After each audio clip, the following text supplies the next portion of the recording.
کا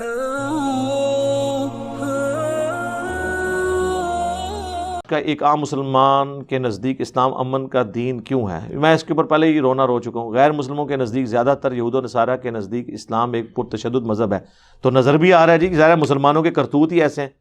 مذہب اور اسلام میں کیا فرق ہے؟ اسلام تو میرے بھائی دین کا نام ہے، مذہب تو اسلام کے اندر جو فرقے ہیں یہ مذاہب ہیں۔ مذہب عربی میں کہتے ہیں چلنے کے، یعنی آپ راستے کو، مسلک کا ورڈ بھی یوز ہوتا ہے۔ اب مذہب اسلام کے اندر سنی شیعہ دو بڑے مذہب ہیں، سنیوں کے اندر چار بڑے مذہب ہیں، حنفی، شافعی، مالکی، حنبلی، یا پانچواں اہل حدیث کر لیں، یہ سب مذاہب ہیں۔ تو آپ ان کو فرقے کہہ لیں ظاہر ہے، لیکن وہ تو اپنے آپ کو فرقہ نہیں مانتے، وہ کہتے ہیں نہیں یہ تو مذہب ہے، اسکول آف تھاٹ ہے۔ تو اسلام تو ٹوٹیلٹی۔ اچھا، اور اگر یہ ان معنوں میں پوچھا ہے جو عموماً ہماری وہ خلافت کی تنظیمیں کہتی ہیں کہ جی خالی عبادات پہ عمل کریں گے تو یہ مذہب ہے، اور دین تو جو ہے وہ قانونی طور پر اپلائی کرنے کا نام ہے، تو بالکل ہے میرے بھائی۔ کس کے اوپر قانونی طور پہ دین اپلائی کرنے کا نام ہے؟ مسلمانوں کے اوپر۔ تو جو نماز ہی نہ پڑھے وہ تو مسلمان ہی نہیں ہے۔ جب پہلی شرط ہی پوری نہیں ہے تو آپ یہاں پہ بیٹھ کے دیکھ لیں، لوگ وی لاگس بنا رہے ہیں اسلامی نظام۔ اسلامی نظام مسلمانوں پہ ہوتا ہے میرے بھائی۔ پاکستان کے شناختی کارڈ میں تو شاید 20 کروڑ مسلمان ہو، لیکن قرآن کی روح سے وہ مسلمان ہیں؟ تو جب تک مسلمان ہی نہیں ہوں گے ان کے اوپر اسلامی نظام، اسلامی سزائیں، یہ دیوانے کا خواب ہے، کرتے رہیں، کچھ بھی نہیں ہونا، وہ ولنگ ہی نہیں ہے۔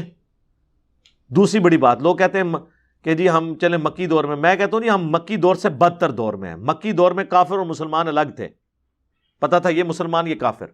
ہمارا دور صحابہ کرام سے زیادہ مشکل دور ہے، کیونکہ جو لوگ یہاں قرآن و سنت کی بات کر رہے ہیں ان کے مخالفین کافر نہیں ہیں، ان کے مخالفین وہ گمراہ فرقے اور ان کے علماء ہیں جو اپنے آپ کو اصل مسلمان سمجھتے ہیں اور قرآن و سنت کی بات کرنے والے کو گمراہ سمجھتے ہیں۔ مجھے بتائیں یہ زیادہ ورس کنڈیشن ہے یا صحابہ کرام کا زمانہ زیادہ ورس تھا؟ یہ زیادہ ہے۔ یعنی کبھی ہوا ہے کسی صحابی کو آیت یا حدیث پیش کریں اور وہ آگے کہہ دے سر تن سے جدا تیرا، یا تو نے رفع الیدین شروع کیا تو تیرے میں شولڈر توڑ دوں گا؟ بتائیں، نہیں۔ لیکن یہاں مسلمان کے ساتھ کر رہا ہے۔ سر یہودی عیسائی آپ کے شولڈر نہیں توڑیں گے رفع الیدین کرنے کے اوپر، آپ کو مسجد سے یا اپنے گرجوں سے نہیں نکالیں گے، مسلمان نکال دیں گے۔ ان کے اوپر اسلامی نظام کرنا ہے، اور یہ تو 0.0001% ہے، باقی تو سارے ہے ہی قرآن کی روح سے تو قانوناً کافر ہیں۔ وَأَقِیمُوا الصَّلَاةَ وَلَا تَكُونُوا مِنَ الْمُشْرِكِينَ، نماز کو قائم کرنا دیکھنا مشرک نہ ہو جانا۔ جی سورہ روم کی آیت نمبر 31 ہے یہ۔ صحیح مسلم میں 246 نمبر حدیث ہے، بندے کے کفر اور ایمان، شرک اور اسلام کے درمیان فرق نماز ہے۔ صحیح مسلم میں عبداللہ ابن مسعود کا قول ہے کہ تمہارے نبی کی سنتیں ہدایت کی راہیں ہیں، ان کو مت چھوڑنا۔ نبی علیہ السلام کے مبارک زمانے میں اگر کوئی بیمار بھی ہوتا اور 2 بندوں کے سہارے وہ مسجد میں آ سکتا تو مسجد میں آتا تھا، کہیں اسے منافق نہ شمار کر لیا جائے کہ اس نے مسجد میں نماز نہیں پڑھی۔ جامعہ ترمذی میں حدیث، ہمارا اور منافقین کا عہد نماز کے اوپر قائم ہے، جس نے نماز چھوڑ دی اس نے کفر کیا۔ جامعہ ترمذی میں عبداللہ بن شقیق تابعی کہتے ہیں کہ صحابہ کرام صرف تارک الصلاح کی تکفیر کیا کرتے تھے، یعنی نماز چھوڑنے والے کو وہ کافر سمجھتے تھے اور کسی کو نہیں۔ اب مجھے بتائیں پاکستان کے 22 کروڑ عوام میں سے کتنے مسلمان ہیں؟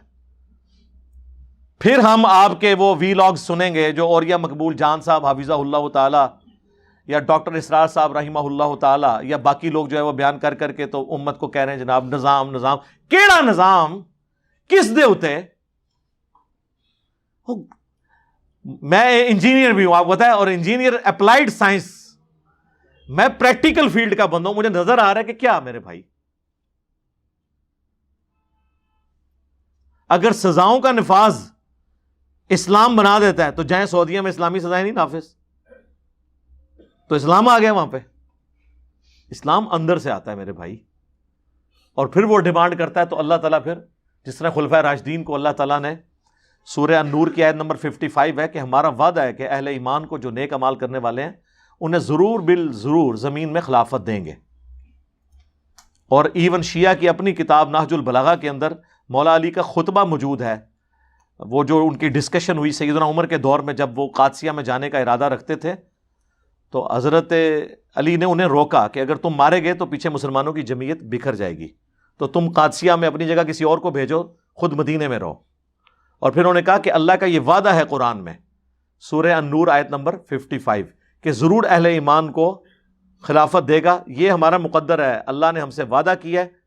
یعنی حضرت عمر کے دور میں جو ایکسپینشن تھی اسلامک ریاست کی، اس کو اللہ کے وعدے کے ساتھ مولا علی نے جوڑا، تو یہ اس بات کا ثبوت ہے کہ وہ سیدنا عمر کو نعوذ باللہ غاصب نہیں سمجھتے تھے۔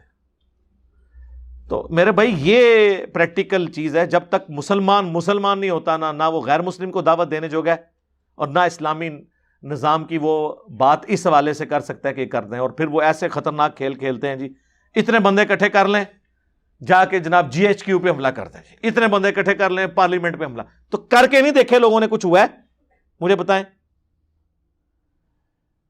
یہ کوئی پرانے زمانے کی دنیا ہے کہ جس میں آپ بادشاہ کے تخت پہ چڑھ کے اسے قتل کریں تو ریاست آپ کی ہو جائے گی، جس طرح بنو امیہ سے چھین لی تھی بنو عباس نے؟ اب پارٹیوں کی حکومتیں ہیں میرے بھائی، آپ پرائم منسٹر مار بھی دیں، اگلا پرائم منسٹر اسی پارٹی سے اور آ جائے گا۔ پچھلے پرائم منسٹر نائل ہوئے نواز شریف صاحب تو خاقان عباسی اسی جماعت سے آئے نا، یہ تو نہیں ہوا کہ پیپلز پارٹی PTI کو حکومت مل گئی تھی اس وقت، 5 سال انہوں نے اپنے پورے کیے نا۔ اور پھر جب ملکوں کا نظام ہو، فوجی سسٹم ہو، پوری ایک ریاستی ادارے ہوں، ایک اسٹیبلش سسٹم ہے، اس میں یہ دیوانے کا خواب ہے، اس طرح کرنے سے کچھ بھی نہیں ہونا۔ میں تو کہتا ہوں اگر ایسے ہوتے بھی ہو تب بھی غلط ہے، جب تک کہ آپ گراس روٹ لیول کے اوپر دین خود ڈیمانڈ نہ کریں لوگ۔ جب پاکستان کی بچیاں چاہیں کہ وہ حجاب کریں تب حجاب کا ان پہ حکم لگایا جائے، باقی انڈیویجول کی مرضی ہے، ٹھیک ہے جو مرضی کرے، اس کے ماں باپ کی ذمہ داریوں سے ترغیب دلانے کی، حکومت کا کام نہیں ہے کہ زبردستی کسی سے یہ کام کروائے یا زبردستی مردوں کو داڑیاں رکھوانی شروع کر دے۔ یہ اندر کی بات ہے، کسی نے رکھنی ہے رکھے، نہیں رکھنی نہ، قرآن و سنت کے خلاف چلنا چاہتا ہے اس کی اپنی مرضی، لیکن یہ بس جذباتی باتیں کرنا، 30-40 ہزار کی کرسیوں پہ بیٹھے ہوئے، ٹھیک ہے جی، لاکھوں روپے کے اسٹوڈیوز کے اندر بیٹھ کے ہزاروں روپیہ ویڈیو لیکچرز دینے کا معاوضہ چارج کرنے کے بعد جنت کی باتیں کرنا، اسلامی نظام کی باتیں کرنا، تو پھر تو ہم سوال پوچھیں گے پہلے آپ نے اپنے اوپر اسلام نافذ کیا؟ ہمیں تو بتا رہے ہیں اللہ کے نبی چٹائی پہ بیٹھتے تھے، آپ جو لینڈ روور سے اور V8 سے اترتے ہیں۔ ابھی آپ دیکھ لیں، میں نام لیے بغیر بات کرتا ہوں، پچھلے دنوں آپ کے ایک بہت بڑے پولیٹیکل لیڈر جس کو وراثت میں اس کے ابا جی کی وراثت میں وہ جماعت مل گئی جو مذہبی جماعت بھی ہے، اس کی شادی ہوئی ہے، اس میں ذرا گاڑیاں گنے آپ، کتنی گاڑیاں ان کے پیچھے اپلائیڈ فار لکھا ہوا ہے۔ ابے نے چھوٹے سے مکان میں زندگی گزاری، اور اس کے ابے کو میں پرسنلی جانتا ہوں کیونکہ ہمارے جیلم شہر سے وہ پڑھ کے گئے ہوئے ہیں، میں FSC میں تھا اس وقت سے میں ان کو جانتا ہوں۔ پوری زندگی درویشی میں گزاری، اور بیٹا دیکھ لیں یہ آپ کی زندگی میں ہو گیا کہ آپ نے یہ ٹرانسفر دیکھ لی کہ باپ درویشی میں گیا، ٹھیک ہے ہمیں ان کے عقائد نظریات سے اختلاف ہے، لیکن اس بات سے کوئی اختلاف نہیں ہے کہ وہ ایک مخلص انسان تھے، جس چیز کو وہ صحیح سمجھتے تھے پورے جذبے کے ساتھ اسے صحیح سمجھتے تھے، لیکن اولاد اسی کے پیسے پر، اسی کی فیم کے اوپر عیاشی کر رہی ہے۔ اور آپ جائیں آپ ان سے پوچھیں کہ یار ابھی تو ان کے ابا جی کی ویڈیوز بھی یوٹیوب سے ڈیلیٹ نہیں ہوئی ہیں، ان کا مکان بھی وہاں موجود ہے، ان کا لیونگ سٹینڈرڈ بھی موجود ہے، اور اس کو دیکھ لیں اس پیسے کے اوپر، اس کو کیا ضرورت تھی اس طریقے سے شاہانہ زندگی گزار کے اس طریقے سے شادی کرنے کی؟ تو وہ آپ کو تعویل کریں گے، کوئی کہہ دے گا جی نہیں جی انہوں نے اپنی ہے نہیں، کسی نے گفٹ کی تھی ہے جی۔ ہمارے پاس ایک بھائی آئے نا جی، وہ لیموزین رکھی ہوئی تھی حاجی عبد الوہاب صاحب نے، جو رائیونڈ کے وہ بڑے امیر تھے، فوت ہو گئے رحمہ اللہ تعالی۔ تو میں نے کہا یار باتیں آپ وہاں بیٹھ کے کریں، اللہ کے نبی چٹائی پہ بیٹھتے تھے، گاڑی آپ نے رکھی، وہ کہتے ہیں نہیں جی ان کی اپنی کب ہے، کسی نے گفٹ کی ہے۔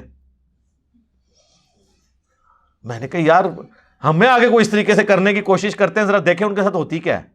ویسے کسی کی جرت نہیں ہے، لیکن جو آتے بھی ہیں آپ دیکھیں جی، تحفہ لینا دینا سنت ہے، نبی علیہ السلام نے یہ تحفے لیے دیے یار، وہ کسی کے لیے خوشبو لے آئے، کسی کو کپڑا، کوئی نبی علیہ السلام کو کرتا کسی نے گفٹ کر دیا، یہ اجازت ہے؟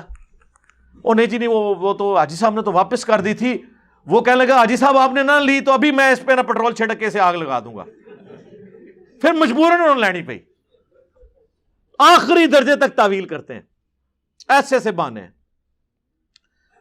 بھئی آپ کے حاجی صاحب کو یا آپ کے آج کل کے بزرگوں کو اپنی آخرت کی آگ کی فکر ہو نا، اوکے قزمہ نو کھاؤ، ساڑ تیری شاید تو جا، تو بلکہ اس کو بتا یہ کہ اس طریقے سے مال کو ضائع کرنا شریعت میں حرام ہے، اور جو بندہ اللہ کا مجرم ہو، شریعت توڑنے والا ہو، میں اسے تو اس کی کوئی چیز اکوموڈیٹ کرنے کے لیے تیار نہیں ہوں.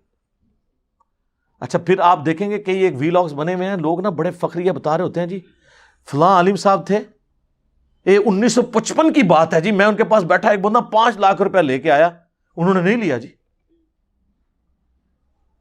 حالانکہ وہ 1955 میں وہ زندگی انجوائے کر رہے تھے جو بادشاہوں نے نہیں انجوائے کی بھی. ان سے پوچھو وہ کیسے انجوائے کرتے تھے. وہ بھی 5 لاکھ اس لیے نہیں لیے کہ انہوں نے کہا تھوڑے نے، ہاں تمہیں پتہ ہی نہیں اس گل کا، اور آپ پہ روب ڈال لیں گے جی انکار کر دیا. وہ ادھر انکار کیا نا، بعد میں اکاؤنٹ میں ٹرانسفر ہو جائیں گے 10 لاکھ. بڑے ہوشیار ہیں اور آپ کے اوپر اس طرح کے روب ڈالتے ہیں.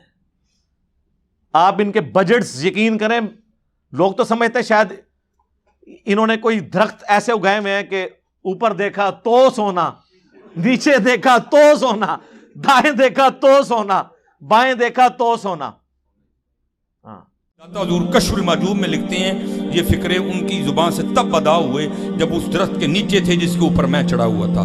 آپ فرماتے خدا کی عزت و عظمت کی قسم، پورا درخت، اس کی ٹہنیاں، اس کا تنا، اس کی جڑیں بھی سونے کی ہو گئی، سارا، ہاں سارے سونے کا ہو گیا. اب وہ جو ہے نا وہ مٹی اٹھانے کے لیے نیچے ہوا، تو نیچے دیکھا تو زمین سونے کی، زمین سونے کی ہے. یہ کیا ہوا؟ دائیں دیکھا تو سونا، بائیں دیکھا تو سونا، آگے دیکھا تو سونا، پیچھے دیکھا تو سونا. اب بابا جی نے کام کیا تھا، کیوں نہیں مٹی دیا ٹیما پھڑان دیا، اور کہتا حضور کہاں سے پکڑاؤں، مٹی ہے ہی نہیں، جہاں تک نظر جاتی سونا ہی سونا ہے. بابا جی ایک سوال ہے بابا جی، اگر آپ ہوا میں سونا نکال سکتے ہیں بابا جی تو دیش کی غریبی کیوں نہیں مٹا دیتے بابا؟ جواب بابا جی، جب آپ خود سونا نکال سکتے ہو تو ہم لوگوں سے چندہ کیوں لیتے ہو بابا جی؟ جواب ہری اوم ہری اوم ہری اوم. یہ رانگ نمبر ہے، یہ رانگ نمبر. ایسے نہیں ہے، باقاعدہ ان کے ڈونرز ہیں جن سے یہ پیسے لیتے ہیں. ہنڈریڈز آف ملینز ان کا بجٹ ہے سال کا. ان کا لیونگ سٹینڈرڈ دیکھیں، اور پھر آپ کو وقتاً فوقتاً ایسی چیزیں نظر آئیں گی کہ وہ جو ملکی لیول کے گنڈے، بدماش، ڈانز ہوتے ہیں، ان کے جنازے یہ لوگ پڑھانے جاتے ہیں، ان کے 40واں پہ جاتے ہیں، ان کی برسیوں پہ جا کے ان کے لیے دعائیں کرتے ہیں. کیوں؟ اس لیے کر رہے ہوتے ہیں کہ وہ ان کے بینیفیشری ہوتے ہیں. باتیں مولا علی کی، ٹھیک ہے، فقر مولا علی کا ڈسکس کرنا، زندگی بنو امیہ کی گزارتے ہیں. یہ وہ لوگ ہیں جو چاہتے ہیں کہ دنیا ہم بنو امیہ والی گزاریں اور آخرت ہماری مولا علی والی ہو جائے. تو یہ دیوانے کا خواب ہے میرے بھائی، اس طرح نہیں ہوگا. صلو علی